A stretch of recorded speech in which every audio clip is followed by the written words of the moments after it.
Hello friends. இந்த வீடியோல நாம பார்க்க போற கதையின் நெறி என்னன்னா, நாம் பயமில்லாமல் நம்பிக்கையுடன் செயல்பட்டால் எந்த சோதனையையும் வெல்லலாம். நல்ல மனம் கொண்டவர்களுக்கு மட்டுமே உண்மையான வெற்றி கிடைக்கும். நாம் பிறருக்கு உதவி செய்யும் ஒளியாக இருக்க வேண்டும். ஒளியைத் தேடாதே, நீயே ஒளியாகி பிறருக்கு உதவணும். இந்த கருத்துக்கான கதையை பார்ப்போமா? அழியாத ஒளி ஒரு மந்திர கதை. பல 100 வருஷத்துக்கு முன்னாடி சந்திரபுரின்னு ஒரு ஊர் இருந்தது. அங்க ஒரு சின்ன கிராமம் இருந்தது. அந்த கிராமம் இயற்கை வளமும் செழிப்பும் நிறைந்து இருந்தது. மக்கள் எல்லாருமே சந்தோஷமா இருந்தாங்க. ஆனா அந்த கிராமத்துக்கு ஒரு விசித்திரமான சாபம் இருந்தது. ஒவ்வொரு பௌர்ணமி இரவும் அந்த கிராமத்தோட ஒளி முழுமையா மறைஞ்சிரும். கொஞ்சம் கூட வெளிச்சமில்லாம அந்த கிராமம் முழுவதும் இருளால மூழ்கிரும். எவ்வளவு விளக்கு ஏற்றினாலும் ஒரு நொடியில அணைஞ்சிரும். இதனால கிராம மக்கள் எல்லாரும் இரவு வாழ்க்கைக்கு பயந்து போயிருந்தாங்க. இந்த கிராம மக்கள் அடிக்கடி பேசுறது என்னன்னா, அந்த கிராமத்தோட எல்லையில் ஒரு ரகசிய மந்திரம் குகை இருக்கு. அந்த குகையில தான் மந்திர தீபம் எப்போதும் எரிஞ்சுகிட்டே இருக்கும். ஆனால் அந்த மந்திர தீபத்தை யாராலும் அவ்ளோ சீக்கிரமா எடுத்துட்டு வர முடியாது. அது மட்டும் இல்லாம அந்த மந்திர குகையில பல ரகசியங்களும் நிறைய சோதனைகளும் இருக்கும். அந்த கிராமத்தோட அரசர் இந்த சாபத்தை எப்படியாவது விடுவிக்கணும்னு ரொம்ப யோசிச்சு ஒரு முடிவுக்கு வந்தாரு.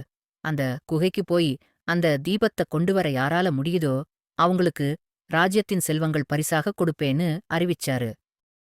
அந்த கிராமத்துல யுவன்னு ஒரு 14 வயசு சிறுவன் இருந்தான். அவன் சின்ன பையனாயிருந்தாலும் நல்ல அறிவாளியாகவும் நல்ல மனசு உள்ளவனாவும் இருந்தான்.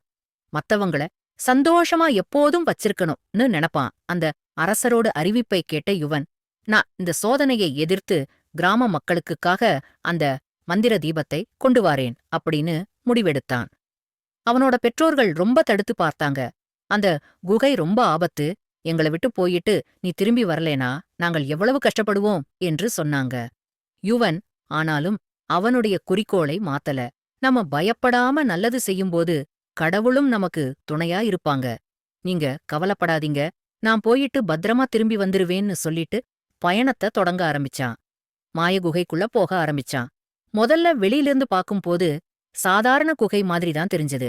ஆனா உள்ள போகும்போது அந்த குகையில உள்ள ஒளி மறைஞ்சு மந்திர குகையா மாறுச்சு. யாராவது இங்க இருக்கீங்களா அப்படின்னு கேட்டுக்கிட்டே யுவன் உள்ள போக ஆரம்பிச்சான். அதுக்கு அவனோட சொந்த நிழலே பதில் பேச ஆரம்பிச்சுது. நீ இந்த வழியா போக முடியாது, திரும்பி போ அப்படின்னு அவனுக்கு உத்தரவு கொடுத்தது. ஆனா யுவன் பயப்படல. நீ என் நிழல்தான், என் பயத்தின் உருவந்தான், நான் பயப்பட மாட்டேன் அப்படின்னு உறுதியா சொல்லிட்டு முன்னேறி குகைக்குள்ள போக ஆரம்பிச்சான். உடனே நிழல்கள் மாயமா மறைஞ்சு போச்சு. தொடர்ந்து குகைக்குள்ள போயிட்டு இருக்கும்போது ஒரு பெரிய சாண்டல் மரங்கள் நிறைஞ்ச தோட்டம் வந்தது. அந்த மரங்கள் எல்லாமே அழகா இருந்தாலோ யுவன் எவ்வளவு நேரம் நடந்தாலும் முன்னேறி போக முடியல. நான் ஒரே இடத்திலேயே சுத்திக்கிட்டு இருக்கேனே அப்படின்னு யுவன் குழம்பி போனான். அவன் கவனமா சுத்தி பார்த்தபோதுதான் மரங்களோட எதிரொலிதான் வழியை மறைய செய்துன்னு தெரிஞ்சது.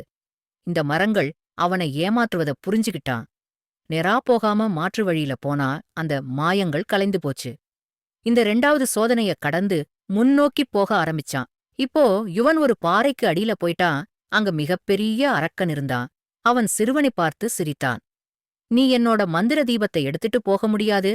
முதலாவது உண்மையான பொன்னை கண்டுபிடிக்கணும். 2வது பசியோடு இருக்கிற பறவைகளுக்கு உணவளிக்கணும். 3வது அவனோட பயத்தை அவன் போக்கணும். சொன்னது போல யுவன் தன்னோட அறிவை பயன்படுத்தி உண்மையான பொன்ன கண்டுபிடிச்சான். அடுத்தது பசியோடு இருக்கிற பறவைகளுக்கு குளிர்ந்த நீரும் காய்ந்த பழங்களையும் கொடுத்து பசிய போக்க செய்தான். 3வது தன்னோட பயத்தை முறியடிச்சு, நான் நல்லது செய்ய வந்திருக்கேன், நான் யாருக்கும் பயப்படல அப்படின்னு உரக்க கத்தினான். அவன் சொல்லி முடிக்கவும் அந்த அரக்கன் மாயமா மறைஞ்சு போனான். யுவன் குகையோட நடுப்பகுதிக்கு போனபோது ஒரு அழகான தங்க விளக்குல ஒரு தீபம் தெரிஞ்சது. அது சாதாரண தீபம் இல்ல, அழியாத ஒளி. அவ்வளவுதான், அந்த மாயக் குகையின் சாபம் நீங்கியது. யுவன் அந்த நீதான் இந்த நாட்டின் உண்மையான ஒளி அப்படின்னு சொல்லிட்டு அவன கிராமத்தின் தலைவனாக அறிவிச்சாரு. அந்த நாளிலிருந்து அந்த கிராமத்துல எல்லா பௌர்ணமி இரவும் அந்த அழியா ஒளி வெளிச்சத்தை கொடுத்தது. மக்கள் எல்லாரும் சந்தோஷமா இருந்தாங்க.